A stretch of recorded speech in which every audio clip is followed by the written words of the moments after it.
चुके हैं आप आर्थिक धारा की डिजिटल दुनिया के साथ। अभिवादन स्वीकार करें श्वेता पांडे का, चैनल सब्सक्राइब करें अभी रोटी मुद्दे के साथ। कल बैठक होगी दिल्ली में इंडिया की, चर्चा होगी राज्य स्तर पर सीट के बंटवारे को लेकर। लेकिन माकपा ने पहले ही स्थिति साफ कर दी है। पश्चिम बंगाल में माकपा के महासचिव सीताराम येचुरी ने यह क्लियर कर दिया कि त्रिकोणीय संघर्ष होने वाला है बंगाल में संसदीय चुनाव के दौरान। तृणमूल और भाजपा के खिलाफ मोर्चा खोलेंगे कांग्रेस और माकपा। मुसलमानों का साथ मिलता रहा है तृणमूल कांग्रेस को, लेकिन राष्ट्रीय स्तर पर बदलती है इन वोटरों की मानसिकता। क्षेत्रीय दलों को छोड़कर झुकाव है कांग्रेस की ओर, और यही ट्रेंड अगर बना रहा तो ममता के लिए बढ़ेगी मुश्किलें और भाजपा का हो सकता है सपना साकार। अब की बार 35 पार। साल 2019 के संसदीय चुनाव में भाजपा ने बंगाल में 18 सीटों पर जीत हासिल की थी। तृणमूल कांग्रेस ने पाया 22 सीटों पर जीत और कांग्रेस 2 सीटों पर ही सिमट कर रह गई थी। आसनसोल की सीट थी भाजपा के पास। उपचुनाव में हुई तृणमूल की एक तरफा जीत। आज हमारी चर्चा केंद्रित होगी इसी पर। भाजपा के लिए बंगाल रहा है चुनौतीपूर्ण। जिन राज्यों में मुसलमानों की आबादी होती है 20% से कम, उन राज्यों में भाजपा खेलती है हिंदू मुसलमान का खेल।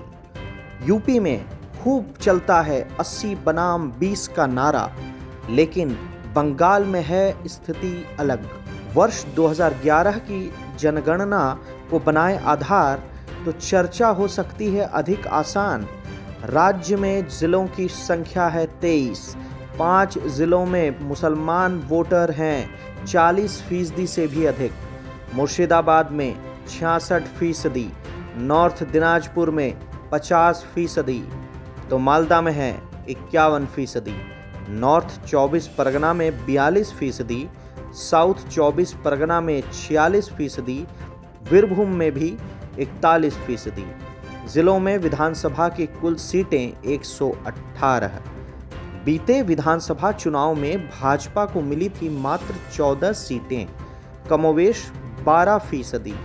जिन जिलों में मुसलमान वोटर्स की संख्या है 15 से 25% तक, उन जिलों में है शामिल कूच बिहार में 25%, दक्षिण दिनाजपुर में 25%, पूर्व बर्धमान जिले में 18%, तो नदिया जिले में 26%, हुगली में 18%, हावड़ा में 26%, कोलकाता में 20%, पूर्व मेदिनीपुर में 17%, तो पश्चिम मेदिनीपुर में 25%। विधानसभा की कुल सीटें हैं 124। बीते चुनाव में भाजपा को मिली थी 32 सीटें, कमोवेश 28% भगवा पार्टी को मिली सफलता। जिन जिलों में मुसलमान वोटरों की संख्या है 15% या उससे कम, तो उनमें शामिल हैं कलिम्पोंग में 1%, दार्जिलिंग में 6%, तो अलीपुरद्वार जिले में 11%, जलपाईगुड़ी जिले में 13%, तो पश्चिम बर्धमान जिले में मात्र 13%, बांकुड़ा जिले में 12%, तो पुरुलिया जिले में 8%। यही स्थिति है झाड़ग्राम जिले में। मुसलमान वोटर्स की संख्या है 3%। इन जिलों को मिलाकर देखें तो कुल सीटों की संख्या होती है 52। भाजपा को मिली थी 32 सीटें, यानी रिजल्ट जा पहुंचा था 61% तक। यदि 3 कैटेगरी में समेटें तो 25% से अधिक मुसलमान वोटर्स में तृणमूल को 118 में 104 सीटें, 25% से 15% के बीच में तृणमूल की सफलता 124 में से 92 सीटें, 15% से कम वोटरों में 52 सीटों में से तृणमूल को 20 सीटें। कांग्रेस का जनाधार अभी भी मालदा, मुर्शिदाबाद में है मजबूत।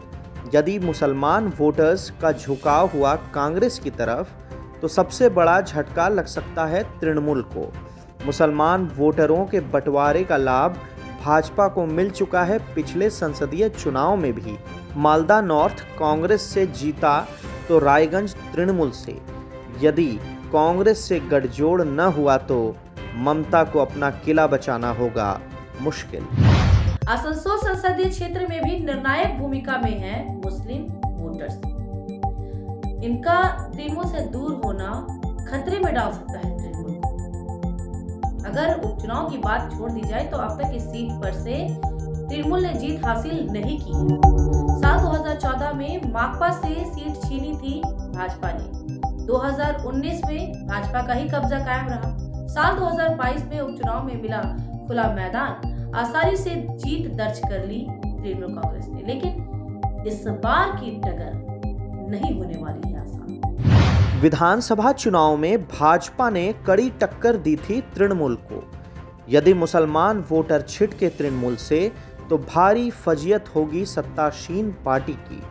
आसनसोल नगर निगम चुनाव में मुसलमान छिटके तो कांग्रेस ने मुसलमान बहुल क्षेत्र में जीत ली थी 3 सीटें। विधानसभा आधार पर करते हैं अब चर्चा। पांडवेश्वर विधानसभा में मुसलमान वोटर्स हैं 13.3%। विधानसभा चुनाव में तृणमूल को मिले 45% वोट तो भाजपा को मिले 42.6%। अंतर था केवल 2.4% का। वर्ष 2019 के संसदीय चुनाव में तृणमूल को मिले 41.4% तो भाजपा को मिले थे 45.2% वोट। रानीगंज विधानसभा क्षेत्र में मुस्लिम वोटर हैं 14.8%। विधानसभा चुनाव में तृणमूल को मिले थे 42.9% तो भाजपा को मिले 40.9% वोट। अंतर रहा मात्र 2% का। संसदीय चुनाव में तृणमूल को मिले थे 33.7% वोट तो भाजपा को मिले थे 51.2%। भाजपा की बढ़त थी 17.5% की। जामुड़िया में मुसलमान वोट हैं 17%। विधानसभा में तृणमूल को मिले 42.6% तो भाजपा को मिले 37.7%। अंतर रहा 5% वोटों का। संसदीय चुनाव में तृणमूल को मिले थे 36.3% तो भाजपा को 47.6%, यानी 11% की बढ़त भाजपा को मिली थी। इसी तरह आसनसोल दक्षिण विधानसभा क्षेत्र में मुस्लिम वोटर्स हैं 12.3%। विधानसभा में तृणमूल को मिले थे 42.8% वोट तो भाजपा को मिले थे 45.3%, यानी भाजपा को 2.5% की बढ़त मिली थी। संसदीय चुनाव में तृणमूल को मिले थे 29.7% तो भाजपा को मिले 57.6% वोट। सीधे सीधे भाजपा को 28% की बढ़त मिली थी। सबसे ज्यादा मुसलमान वोटर्स हैं आसनसोल नॉर्थ विधानसभा क्षेत्र में। उनकी संख्या है 22.7%।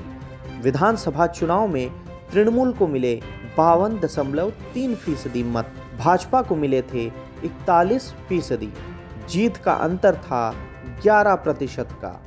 लेकिन संसदीय चुनाव में तृणमूल को मिले थे 40.1% वोट तो भाजपा को 50.6%।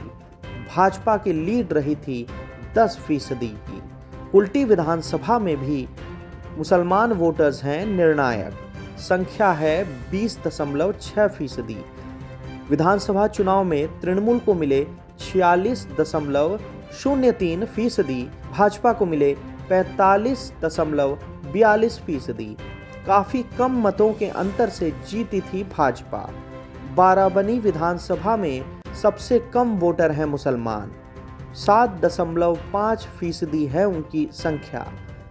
विधानसभा चुनाव में तृणमूल को मिले 52.2% मत तो भाजपा को मिले थे 38.4%। अंतर था 14% का। लेकिन संसदीय चुनाव में परिस्थिति थी उल्टी। तृणमूल को मिले 37.5% वोट तो भाजपा को मिले थे 48.4%, जीत का अंतर 11% का। पूरे आसनसोल संसदीय क्षेत्र में मुसलमान वोटरों की संख्या है 15.6%। यदि मुसलमान वोटरों ने छोड़ा तृणमूल का साथ, तो तृणमूल की जीत का सपना होगा चकनाचूर। किसी भी हालत में ममता को लेना ही होगा कांग्रेस का साथ। मुस्लिम वोटरों का बिखराव घातक हो सकता है। सोनिया और राहुल के साथ अपने संबंधों को कराना होगा कैश। कल ही तय हो पाएगा कि बंगाल में क्या होगा इंडिया का फाइनल चेहरा। इस पर रहेगी हमारी नजर। अब आइए देखते हैं दिन भर की छोटी बड़ी खबरों को फटाफट। खांद्रा पंचायत में लगा दुआरे सरकार कैंप। लायंस क्लब ऑफ खांद्रा ने किया सहयोग। स्वास्थ्य साथी, खाद्य श्री, विधवा पेंशन, स्वास्थ्य जांच, किसान बीमा योजनाएं के लगे कैंप। पंडाल बीडीओ देवजीत दत्ता, पंचायत प्रमुख अपर्णा बाध्यकर, उप प्रमुख गणेश खामकर रहे उपस्थित।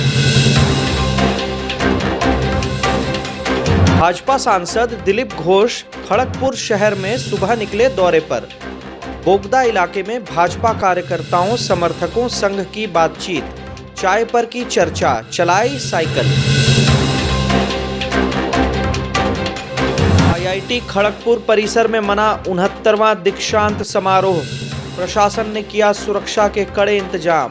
प्रवेश लेने वालों को दिखाना पड़ा आई कार्ड, जिनके पास नहीं था उन्हें लौटाया गया बैरंग। रानीगंज के वार्ड 88 में बना है रैन बसेरा। 20 करोड़ की लागत से बनी हुई है बहुमंजिला इमारत। नहीं हो सका है इसका उद्घाटन। बोरो चेयरमैन मुजम्मिल हुसैन ने कहा, बेघर रहेंगे इसमें, बहुत जल्द खोला जाएगा रैन बसेरा को। जामुड़िया के धसल गांव में है सेम सेल फैक्ट्री। ग्रामीणों ने आरोप लगाया जमीन दखल का। मामला चल रहा है हाईकोर्ट में, अभी तक नहीं आया कोई निर्णय। फैक्ट्री अधिकारियों के खिलाफ हुई लिखित शिकायत। गेट लगाकर बंद कर दी सड़क। NH-19 के किनारे चौरंगी पुलिस चौकी की जमीन पर हो रहा अतिक्रमण।